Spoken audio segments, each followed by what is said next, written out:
العالي مصر كالنت النقالة أو كقاطي ومضى مصاريضها إنه وقد كان هذين النهاية جمهورية الصوماليلاند يدت كذا سؤال هذا حتى نوصل نقطه حتى وحن وريسني حكاينتي جديدة وحقو يحقيقي إن مركب أقب كان سيده وصاق لجيبوتي دوانا هدي الله يرحم مركب للدجو دوانا لسوق لندونو جمهورية الصوماليلاند markaana si dhaqso ah inta bisha ka hadhay sanadkan wixii ku soo xireen doonaan si dhaqso ah hawsha ay u bilaabmi doonto dhaqaale waa loo hayaa dadkii heegan bay u yihiin si wanaagsan baa Jamhuuriyadda Soomaaliland dadweynaheedu dibad iyo gudaba uga qayb qaateen wadadu xaqiiqdu waa 300 kilomitir haddaan precisely sheego 284 taqriiban 300 marka laga bayro laga dhaqaaqo in afmadoobe ilaa cirgaab afar qaybood baan loo qaybinay cirgaabo waa laga soo dhaqaajinaya galbeed baa loo soo wadaya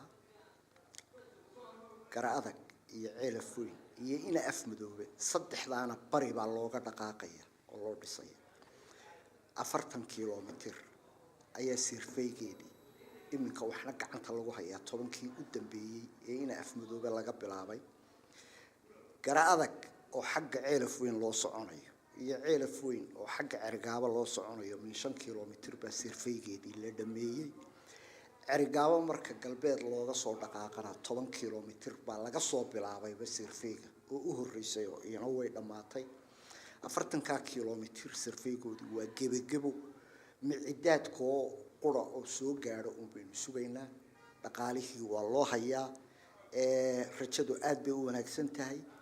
shacabka Soomaaliland dibad iyo gudo meeshay joogaanba fadhigay uga kaceen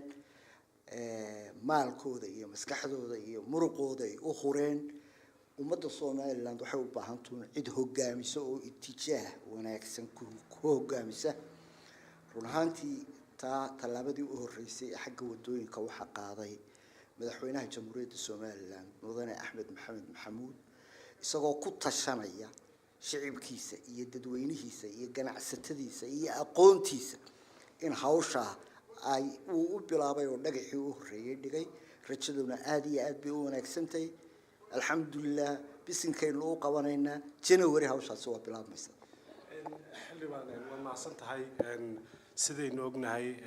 gobolka Sool iyo bariga Sanaag sidaan u haysto xildhibaan ka soo jeeda gobolka Sool ayaa tahay gobolka Sanaag runtii goboladaasina waa ku qoseeyaan oo wad u dhalatay waxa bariyahan u dambeeyay ku loolamiyay murashaxiinta Puntland maadaama ka tihiin xildhibaanada bariga qorshaha arintaas idinka dejisan muxuu yahay waxa weeye horta waxba ka jira in mar aliyaaliya markii doorasho jirto hadii goraal conflict baa ka bilaabma Sanaag iyo Sool oo qurama waxa weeye buuhoodle lafteedu waa soo gelaysaa gobolka Togdheer